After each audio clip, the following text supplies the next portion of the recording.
ฮัลโหลสบายดีเพื่อนๆทุกคนแล้ววิดีโอก่อนนั้นข้าพเจ้าได้เฮ็ดเกี่ยวกับเรื่องที่ว่าเวลาที่เราบ่สบายแม่นบ่แล้วให้ยกเว้นคำว่า I'm not fine I'm not very good today เนี่ยนะเป็นแบบนี้นะเราจะไปเว้าถึงเรื่องที่ว่าเกิดให้เฮาในเวลาตอนนั้นว่าเขาเป็นหยังแท้นะเราหลายคนที่ว่าเจอคนต่างประเทศแต่ว่าเขายังบ่เข้าใจว่าหรือว่ายังบ่ฮู้ว่าเขาสิว่าค่อยเจ็บท้องบ่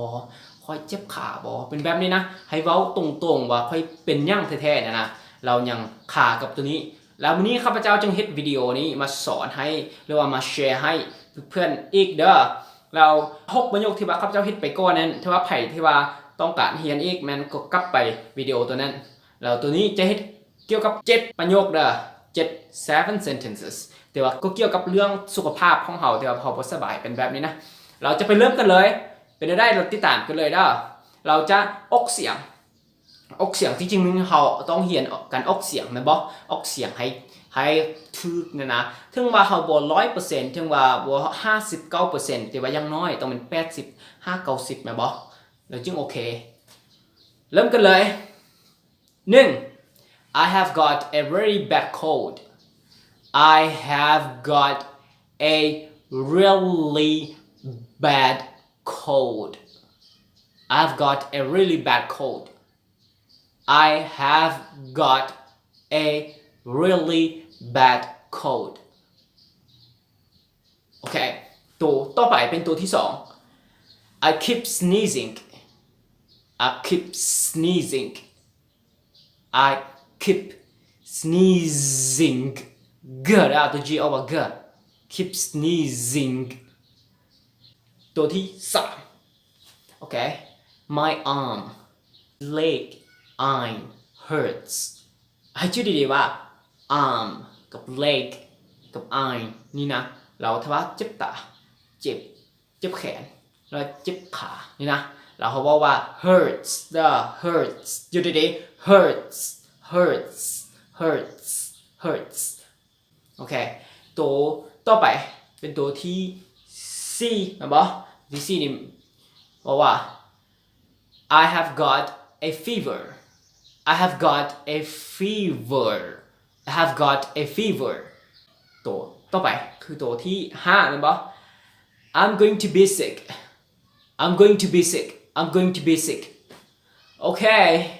I'm going to be sick นี่แม่นค่อยยังบ่ทันเป็นไข้ค่อยยังบ่ทันเป็นแปลว่าเป็นว่าเฮาบ่สบายแล้วนี่นะยังบ่ทันเป็นนั่นเทื่อน่ะกำลังซื่อๆ I'm going to be ค่อยกำลังจะแม่นบ่จะหยัง to be หยัง be sick ค่อยกำลังจะบ่สบายบ่กำลังจะบ่จะเป็นไข้นี่นะโอเคตัวที่6เด้อ I have got a cough I have got a cough I have got a cough ตัว cough นี่มันสุดท้ายถึงว่าสุดท้ายมันจะบ่แม่นตัว F มันบ่แต่ว่าตัว GH นี่เสียงของมันจะออกตัว F เด้อถึงว่าอยู่ใส่ก็ตามมันจะออกตัว F โอเคแล้วตัวต่อไปคือตัวที่7แม่นบ่ My temperature is about 40 degrees Celsius My temperature is about 40 degrees Celsius นี่นะจะเว้าถึงอุณหภูมิหรือว่าเว้าถึงอากาศของเฮาแม่นบ่ว่าในเวลานี้มันร้อนระดับใดแล้วเนี่ยนะเราจะใช้ตัวนี้ใช้ about เพราะว่าเฮายังบ่ทันฮู้ว่า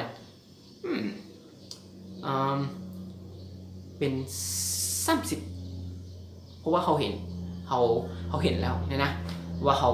แทกแล้วเนี่ยนะแต่ว่าตอนนี้มัน say about มันก็คือประมาณแม่นบ่ประมาณแล้วหลายคนที่ว่ายังคา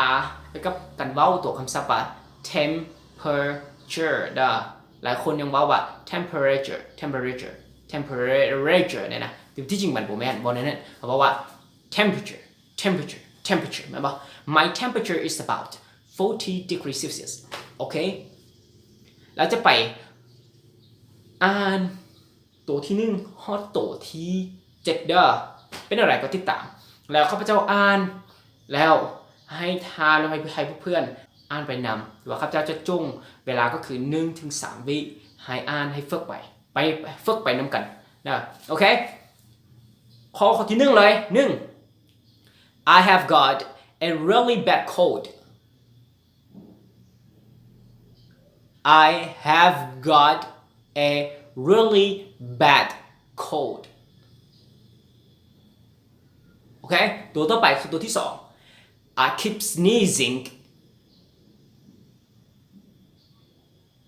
I keep sneezing ตัวที่3 My arm my leg my eye hurts มันบอกเราจะบอก my arm supporter my arm hurts my arm hurts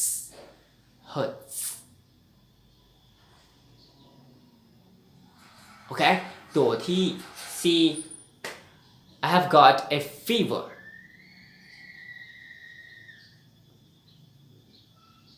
I have got a fever โอเคตัวที่5 I'm going to be sick หรือว่าสิบอกว่า I am going to be sick โอเค I'm going to be sick ตัวต่อไปคือตัวที่6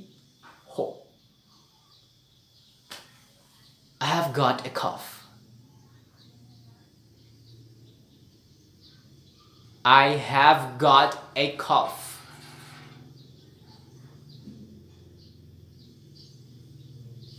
Number 7 My temperature is about 40 degrees Celsius My temperature is about 40 degrees Celsius โอเคเก่งหลายขอบใจแล้วถ้าว่าไผ่ที่ว่ายังไม่ทันฝึกได้ดิเราพยายามไปฝึกตามวิดีโอที่ข้าพเจ้าแชร์ให้นั่นเด้อวิดีโอนี่แหละแล้วให้ฝึกอ่านไปนำแล้วที่ว่าไผ่ที่ว่าสนใจแม่นที่ว่าสนใจที่ว่าอยากติดตามหรือว่าอยากเรียนให้หลายขึ้นเนี่ยนะแล้วข้าพเจ้ายังเฮ็ดวิดีโอโพสต์ลงไปอย่างน้อย2วิดีโอต่ออาทิตย์เด้อที่ว่าจะสอนจะพัฒนาทักษะของเพื่อนๆนั่นแหละแล้วให้ฝึกให้ภาษาอังกฤษของเพื่อนๆนี่ฝึกให้มันขึ้นเนี่ยนะแล้วถ้าใครที่ว่าสนใจแม่นให้ไปกดตัว subscribe แล้วให้หรือว่าภาษาลาวเขาสิว่าไปติดตามแม่นบ่ติดตามเราจะเห็นวิดีโอที่ว่าครับจะโพสต์ลงไปในทุกอาทิตย์แม่นบ่โอเคขอบใจ thank you